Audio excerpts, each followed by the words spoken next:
Okay, and the name of the story is Out of Business. This is in your syllabus, written by R.K. Narayan, right? So, dear students,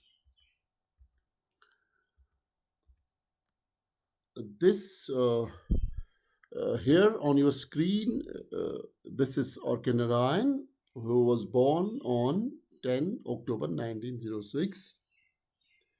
On 13 May 2001, he passed away.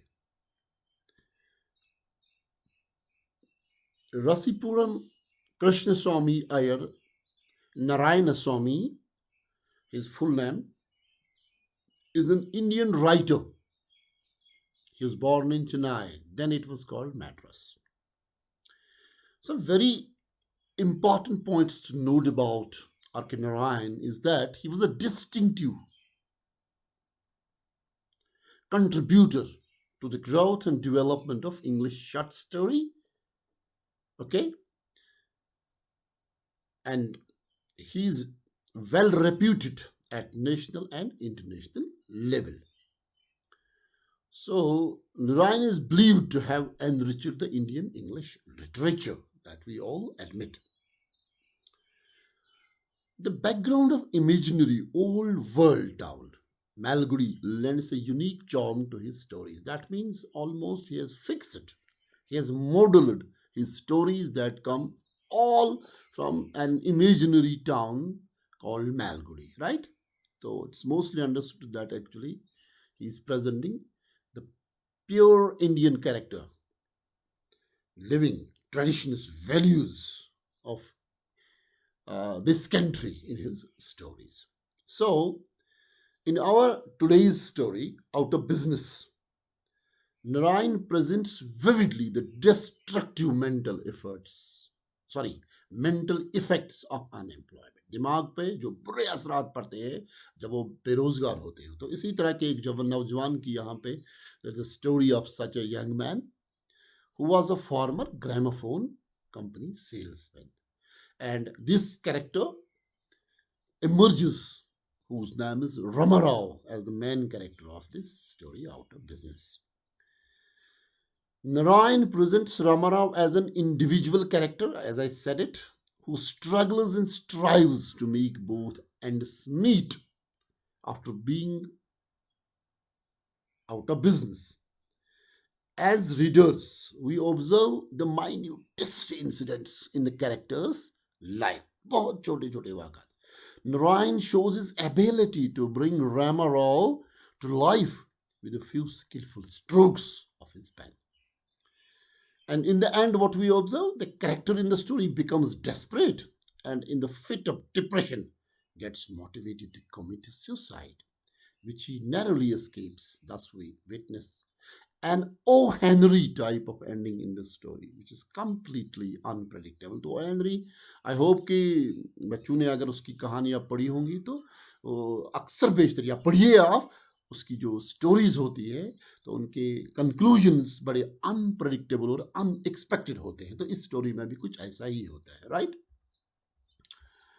तो इससे पहले कि we will go to the English summary part of this story, मैं briefly आपको ये बता दूं कि एक ऐसे नौजवान की कहानी है जो मैरिड है, उसके बच्चे हैं, और कहानी के शुरू में जब हम पढ़ते हैं तो बहुत एक वेल टू डू, एक खुशहाल घर का एक सदस्य है, एक आदमी है जो एक ग्रामोफोन कंपनी में एज एजेंट काम करता है. अच्छा खासा उसके पास मकान है, गाड़ी के बारे में सोच रहा है, बच्चे अच्छे स्कूल में पढ़ रहे हैं, घर में एक कुक को रखा है, वो पकाती है वगैरह. मगर एक चीज है इस आदमी के साथ कि इस सिंगल कंपनी में वो रिलाई किया उसने, उसी पे कुछ पैसे हैं वो भी वहीं पे जमा रखे हैं, तो पे भी वहीं से ले रहा है, तो बड़ी खुशी से जिंदगी गुजर रही है. तो लेकिन क्या होता है कि अचानक एक दिन ट्रेड वर्ल्ड में, कारोबार की दुनिया में एक रिसेशन आ जाता है, लॉस होता है बहुत सारे फाइनेंशियल कंपनीज का. बहुत अच्छे से आप समझ सकते हो, जैसे आज we are in the midst of COVID 19 pandemic और दुनिया के बिजनेस में आज भी बड़ा आप देख रहे हो कि रिसेशन चल रहा है, लॉसेस में कंपनियां चल रही हैं, बहुत सारे मुल्क जो हैं उनकी इकोनॉमिक कंडीशंस बड़ी खराब हो रही है, जीडीपी डाउन हो रहा है। तो यही हालत तब हुई तो रामा राव की नौकरी चली गई, उसका जो पैसा उस कंपनी में वो चला गया। कुछ देर तक तो रामाराव के घर में कुछ थोड़ा सा पैसा जमा था तो उससे घर चलता रहा, लेकिन आहिस्ता आहिस्ता वो पैसा खत्म हो गया तो रामाराव पूरा सड़क पे आ गया। अब वो बहुत उसकी हालत खराब हो गई, वो स्ट्रगल करने लगा। तो इस आदमी ने सोचा कि यार कुछ काम किया जाए कहीं से, उसको पता ही नहीं था। तो बहरहाल वो एप्लीकेशंस पे एप्लीकेशंस देते रहा कि कोई कंपनी मुझे हायर करे। वो बोलने लगा यार मेरी ये एक्सपीरियंस में इस तरह कंपनी में काम कर रहा था, मुझे नौकरी दीजिए। मुझे हर एक जगह उसको यही जवाब मिला कि जब नौकरी होगी तब आपको बुलाएंगे, अभी हमारे पास नहीं है। तो बेचारा बार बार थक हार के उसको सिर्फ हासिल हो गया रिजेक्शन। तो इस पूरे मायूसी के आलम में, डेस्परेशन के आलम में, जब नौकरी भी नहीं मिली तो एक दिन अचानक उसको एक कॉर्नर में सड़क पे एक छोटे से स्टॉल में नज़र पड़ा कि बहुत सारे मैगजीन्स हैं। तो एक मैगजीन जिसका नाम था द कैप्टन, उसे उस पे ज़रा उसके उलट करने लगा, फिरने लगा उसके पेजेस। तो उसने देखा कि वहाँ पे ऑफ़र किया गया है, एक क्रॉसवर्ड पज़ल दिया हुआ है जिसमें ये कहा गया कि यार ये क्वेश्चन जो उसमें पज़ल अगर आप सॉल्व करोगे तो आपको एक अच्छा खासा रिवॉर्ड मिलेगा, प्राइज़ मिलेगा। तो उसने वो उसको वो ही ट्राइड इट कि चलो इसी तरह से मुझे पैसा मिले। फिर हफ्ते भर वेट करने लगा कि मैंने शायद अच्छा आंसर दिया तो मुझे अब रिवॉर्ड मिलेगा, लेकिन हफ्ता हो गया, रिजल्ट्स उस क्रॉसवर्ड पजल के जब अनाउंस हुए तो उसका नाम नहीं था। लेकिन उसने हिम्मत नहीं हारी, वो कंटिन्यू हर हफ्ते आता रहा। अब सब कुछ भूल कर वो सिर्फ उसी पे फोकस करने लगा कि मैं क्रॉसवर्ड पजल कि ये क्वेश्चंस हल करूंगा तो मुझे सडनली एक अच्छा पैसा मिलेगा, तो मेरा घर चलेगा, मेरा काम चलेगा, मेरी मुझे इनकम मिलेगी। तो वो बाकी सारी चीज़ें भूल गया। तो कंटिन्यूसली अब उसको होप, उम्मीद सी जग गई कि मैं यहाँ आऊँगा, ये क्वेश्चंस करूँगा तो इनाम मिलेगा। लेकिन बार बार उसकी किस्मत में फेलियर के सिवा कुछ नहीं था। जब भी रिजल्ट्स आते थे उसका नाम कहीं नहीं होता था। तो एक वो क्या कहते हैं उसको, होप डोप एंड देन रोप वाला मामला आ गया, जो इस स्टोरी में आपको पता चलेगा कि उसको उम्मीद ये थी कि मेरा नाम होगा, I will be the winner. लेकिन जब रिजल्ट्स अनाउंस होते तो उसको फील होता था कि आई हैव बीन ड्यूप्ड, मुझसे चीटिंग हुई है, मैं हार गया हूँ। तो रोप इन अ वे उसका पूरा डेस्परेशन, मायूसी के सिवा कुछ हासिल नहीं होता। तो बार बार इसी, एक बार तो ये हुआ कि इनाम उस क्रॉसवर्ड पजल का बढ़ गया था। उस दिन भी उसने घर से जितने पैसे थे अब वो इसी पे ख़त्म करता था।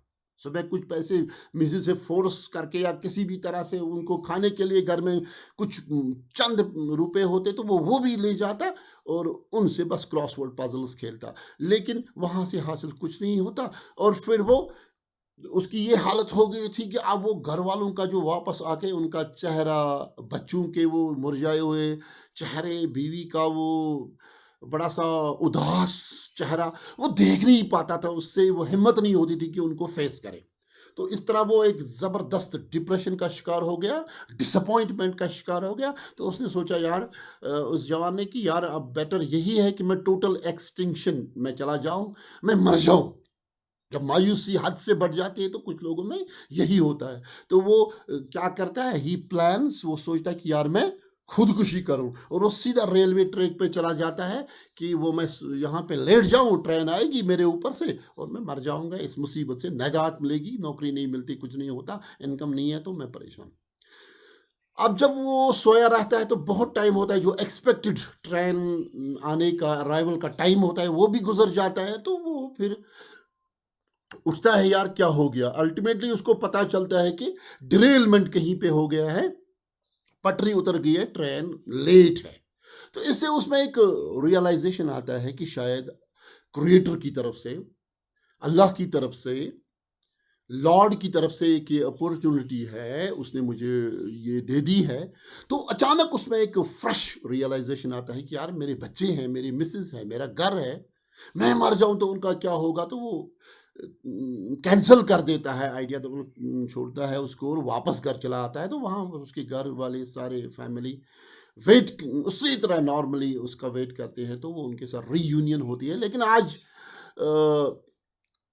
As a matter of routine उसको डिफरेंस लग रहा है कि उसकी मिसेस थोड़ी सी खुश है। वो कहती है उसको कि आपको पता है आज हमारा एक आदमी आया था, वो हमारा घर खरीदना चाहता है और अच्छे खासे पैसे दे रहा है, तो हमारा बड़ा खुश होता है। तो ultimately they sell their house, तो उसमें बहुत सारे पैसे आते हैं, वो खुद चला जाता है फिर एक बार मैड्रास की तरफ, चेन्नई की तरफ अच्छी खासी नौकरी ढूंढने के लिए, बाकी पैसे घर में रखता है और स्टोरी इस तरह कंक्लूड होती है कि उनकी ज़िंदगी फिर पटरी पर आती है और एक नॉर्मल ज़िंदगी गुजर जाती है। सो ये है पूरा प्लॉट इस स्टोरी का।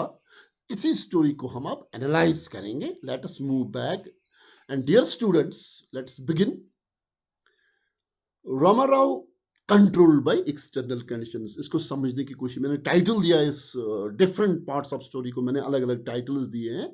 तो यहाँ पे इस टाइटल के साथ हम पहला पैराग्राफ जो है, let us try to understand. So Rama relies on others doing well, तो उन्हीं पे उसका भरोसा है।